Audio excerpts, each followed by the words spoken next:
Hello and welcome to another Overlord theory video, and today I ask the question of why Ainz, and the other players were summoned to the new world, what could have been the cause, and how the various elements of Yggdrasil came to be in this new world. So, here's my theory. Overlord is set in a multiverse. And before the first players were summoned to the new world, Platinum Dragonlord's father, the Dragon Emperor, ruled over all, or at least most of the Dragonlords. And he somehow became aware of the existence of another world. He saw great heroes, sinister villains, epic battles. So much pay to win. And most importantly, 200 objects that the Dragon Emperor wanted more than anything else, the world items of Yggdrasil. Fascinated by their power to bend reality to their will, he either by himself, or rather, with the help of most if not all of dragonkind, did a thing. He used all of his authority and might to create a combined wild magic ritual of summoning. This could possibly have taken weeks if not years before it was completed. And in the meantime, the Dragon Emperor watched over the world and its items that would soon be his. Ultimate power was within his grasp. But he also noticed that this parallel dimension was dying. Not only that, but thanks to his wild magic used to spy on players, he was made aware of the precise time this would happen. So at the very moment the worlds of Yggdrasil would die, he would summon the world items. And just as the servers were shut down, the veil between the worlds was breached, and an unfathomable wave of wild magic took hold of all of the world items. But what the Dragonlords didn't notice was the nature of Yggdrasil.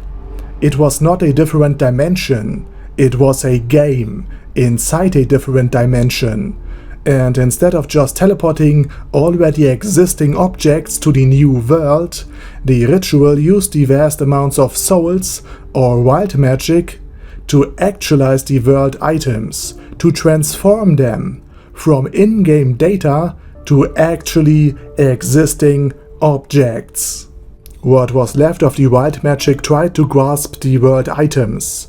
But now that they had become real, the world-class items were impervious to wild magic, so instead the energy got repelled on a larger area. And since the summoning still took place instead of just transporting the world items, the entire in-game area got ripped out of Yggdrasil, came to life, and was reincarnated into the new world, including the players, NPCs, and the guild bases. Now at the summoning altar, a perplexed Dragon Emperor wondered what has happened. He alongside his brethren felt that while the world items were on their way, something went wrong. But they couldn't figure out why their wild magic hadn't simply delivered them to their feet. And where was all the energy built up over the years? Well, what the Dragon Emperor still didn't realize was that with the wild magic already spent, there wasn't any energy left to direct the summoned items to a place of his liking. Even worse, and perhaps as a side effect of the greatly diminished wild magic, a time problem occurred. Some world items appeared in an instant. Some were still slowly progressing to the breach. At the same time, 6 visibly confused and shaken players stumbled through a new world, of which they understood very little. After some time, they arrived at a small, ill-fortified town, one of the last remnants of humanity, and as they tried to establish contact, the people reacted frightened and panicked. The 6 were confused at first, but then believed Soshana to be the cause of this terror, since he was undead. But they were wrong. A horde of demi-humans surrounded the town. Desperate to know what was going on, the 6 shouted and gestured, but they couldn't understand what was said. And all they saw was how a wave of demi-humans attacked, and then started to feast on the humans. And all of it felt real.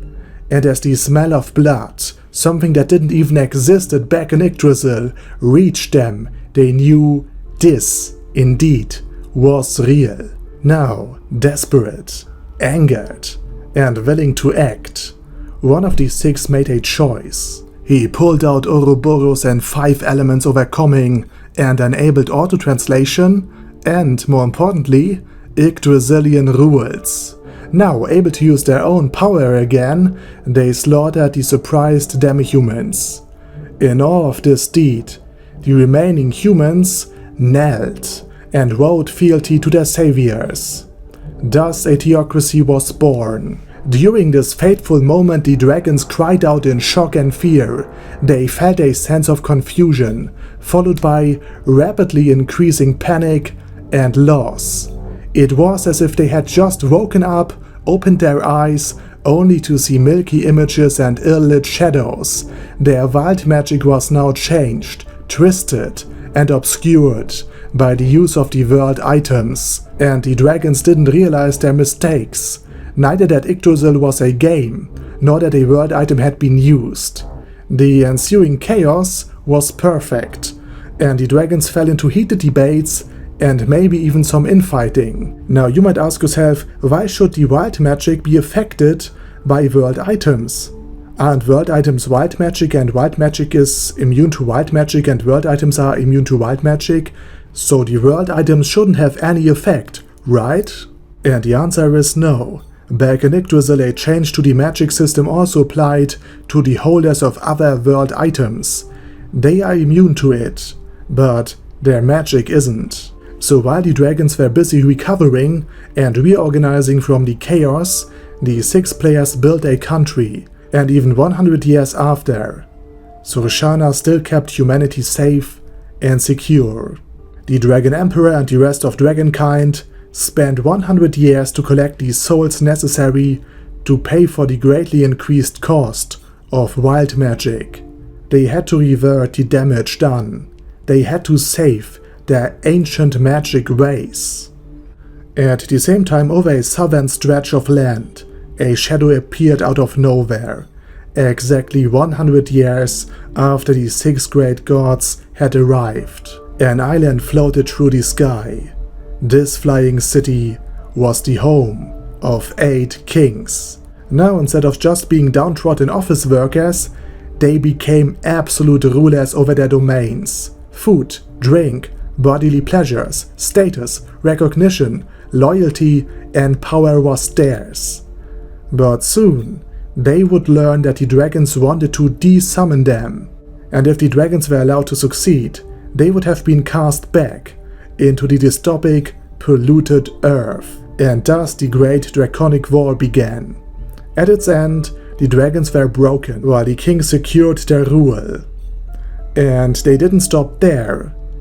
They had broken other kingdoms, destroyed other species, until everything was conquered, and the world was theirs.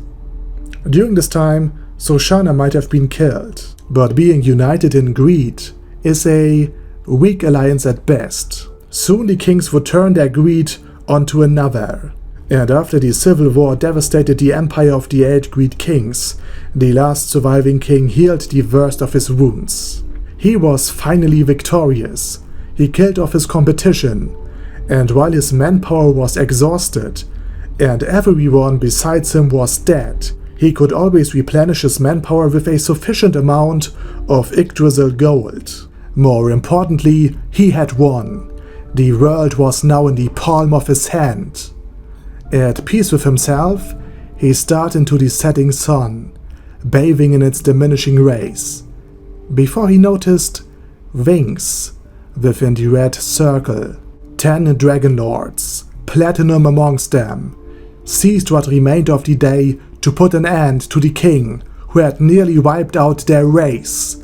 9 dragons fell by the hand of a now desperate player, before Platinum ended his reign before it had even begun. After devouring his corpse to ensure that he would never come back, Platinum flew to the remnants of the now desolated guild base, and he claimed ownership of the flying city and, more importantly, of the remaining items within. Weakened as the Dragon Lords were now, even without their masters, these items could still be used to wipe out the rest of their kind. should they ever fall into the wrong hands. And even worse, the summoning wasn't done yet, as the incursion of the evil spirits had shown. More players could appear, so some of the Dragon Lords started to train themselves in order to fight back. But now, 600 years after the 6 players had been summoned, it seemed that the end finally came for the Dragon Lords. Now that Ainz had arrived, filled with manpower and world items, led by a seemingly brilliant Overlord, another challenger had appeared. This is troublesome, especially because the Red Orb of Ainz possesses a power that is highly effective against dragons, and maybe it could even be used to control dragons, and thereby wild magic. So this was my theory for why players were summoned to the new world, why wild magic can't melt and affect world items, and why the Yggdrasil spell system is now present, and wild magic became twisted and bent. Please let me know what you are thinking about my theory, and with that said, thank you all for watching, have a nice day, over and out.